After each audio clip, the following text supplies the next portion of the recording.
Super excited to be here with Dale Gibson, founder of Bermondsey Street Bees. Can you start by describing for everyone Bermondsey Street Bees and what you do? Sure. Well, we're a sustainable beekeeping practice right in the middle of London. And here we are in Bermondsey Street right now, 4 stories high, where our hives are at treetop level. And we've just been to see the Queen and visit the bees, who are extremely calm and extremely pleased to see us. And it's great to be able to demonstrate just how industrious, calm and tolerant of human beings London bees can be. And can you explain to us and for everyone watching the basic process of bees being upstairs here on your rooftop in their hive through to the gorgeous honey that you create and have a 1-year waiting list for, as I understand it? Yes, that's right. I mean, it's unusual to have a vertical organisation where the hives are on top of a building, the honey is processed at the bottom of the building, and we sell it at the Bermondsey Street Festival, our local festival, across the road from the festival. So in terms of food miles, I think there's about 15 feet that we travel to sell our honey from where they're made. You know, the bees make the honey. So it's really important to us that we have great relationships with our neighbours, that we have collaborations with local businesses where we have, for example, a honey gin with Jensen's Gin, we have a honey beer with Hive Beer. We just have a plethora of local contacts here because we believe that honey and bees is a local business. The bees can only fly in a 2.5-mile radius around their hives. That defines their terroir, that defines our area of intense activity and presence in terms of our honey world. And what got you into rooftop beekeeping and honey making? Well, as usual with most good things in life, it was a total accident. We moved to this former sugar warehouse in Bermondsey Street in 2006. And I was fortunate enough to get an allotment on the council's list in my very first year of application. And while I was noticing a bee gathering pollen from the damson tree, I suddenly had the thought, well, our rooftop is pretty useless for anything else. Why not think about putting bees on the roof? And so I went to train for a year. Sarah did remind me before I went off training that she's highly allergic to bee stings. And that her family will probably think it was an assassination attempt by me on my wife, who is my business partner too. And so we shrugged that off. We got past that. Sarah went along and was impressed by the calm that the bees showed and how they were sympathetically handled. So we've marched on since 2007 to run now 84 hives in London and around, and to work with people like Lambeth Palace, the Charter House, Berkeley Homes, Hilton Hotels. We have hives in the far Docklands. We have hives next door to City Hall. And so, you know, we have a wide variety of beekeeping environments, which is exciting, challenging, and the bees produce fantastic, authentic, local single-source honey, which we then treat with absolute respect. We cold filter it. It never has any heat above the hive temperature, and it's raw honey. That's very different from the honey you buy in supermarkets. So would it be fair to say that the majority of honey that people are consuming here in London, that's typically available in supermarkets, even the ones that appear to be kind of speciality, that the vast majority isn't really honey as you would see it in your eyes?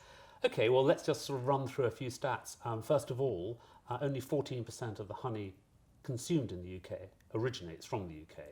So a massive import business from other parts of the world.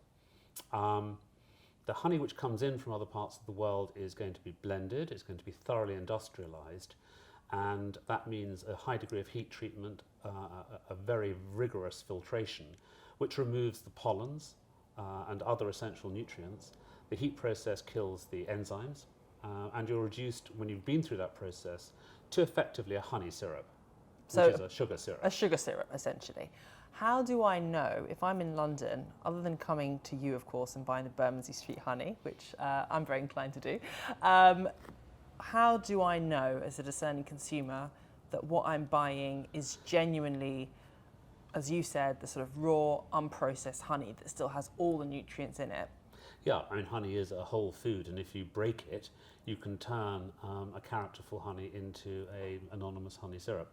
You can tell by looking at the jar label. Essentially, anything that's blended, by definition, is not a single source honey, and there is no reason to blend honey unless you're mass producing it and you want to homogenize it and turn it into an industrial commodity. Simple rule, if it's blended, don't buy it. Don't buy it. Second rule, if you can identify who's produced it by name or by individual company, that's a really good thing, because honey is packed by large conglomerates, by large industrial groups in the UK. But if you can identify the actual address and postcode that the honey's come from, then you're dealing with a real honey.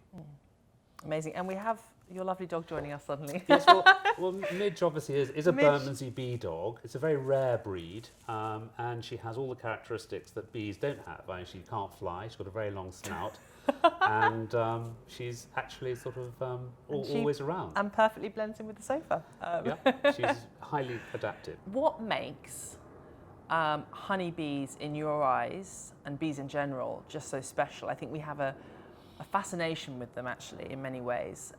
Yeah, I think the thing is that they've been around on this earth for about 80 million years longer than we have. So that deserves our respect, and I think that the essence of real beekeeping, especially in the cities, is sustainability.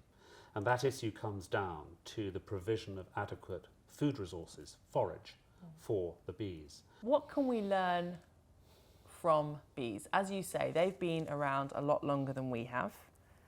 And what can we take from bees as a human species? I think that when you think about a beehive of 70,000 bees at the height of summer living in what is essentially a box that size, then as an urban dweller myself, you really respect their ability to live in harmony with each other, and to do that on an intensely close environment, and to be effectively out there managing their business, going about. I would say to people, no bee ever left a beehive with the intention of bothering a human being.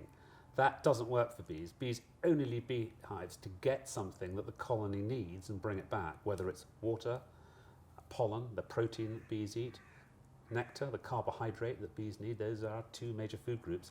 And finally, propolis, which is something which people don't really know about, but essentially it's a tree gum that bees use for a multitude of purposes inside the hive, including their health, including restricting airflows or other things that they want to manage inside the hive environment. So, we should be conscious that we are also creatures of the world. Yeah. We can live in harmony with the bees. We should be very respectful of the habitat that bees require to thrive, and we should manage our will on the world and our will to impose a certain order of human activity on the world in a mindful way, bearing in mind that bees, not just the honeybee, moths, other pollinators, other wildlife, need our full consideration when we impact on the world. Tell us about the queen bee, because everyone's obviously fascinated with the queen bee, and we just met her now, and she had a nice little red dot on her back, or thorax. Sorry. Yeah, it's the thorax, absolutely. Yeah, you're quite correct. Well remembered. The queen bee is the essential resource for a beehive, and she'll determine the temperament of the hive, because that pheromone smell is part of the process of the bees either being calm and work bee-like, or perhaps easily distracted, very defensive of their hive area, and bad-tempered. Right. So the queen's temperament determines all of that. So she's absolutely crucial to a hive. And building on that, I suppose, slightly different question, but who or what inspires you? Gosh, well, I think the bees quite simply inspire me through the simplicity and the directness with which they go about their business, and how little they care about me poking my head in the hive every now and then. I love that there's been a little bee behind your head the whole way through. Well, our it's like a sort of bee conversation. halo. I love it. It's like a bee halo. I love that. Thank you so much, Dale. That's a really, really interesting conversation. Thank It's you. a pleasure. Well, thank you for coming, and well done for being so steady up there with the Bermondsey Street Bees on the roof.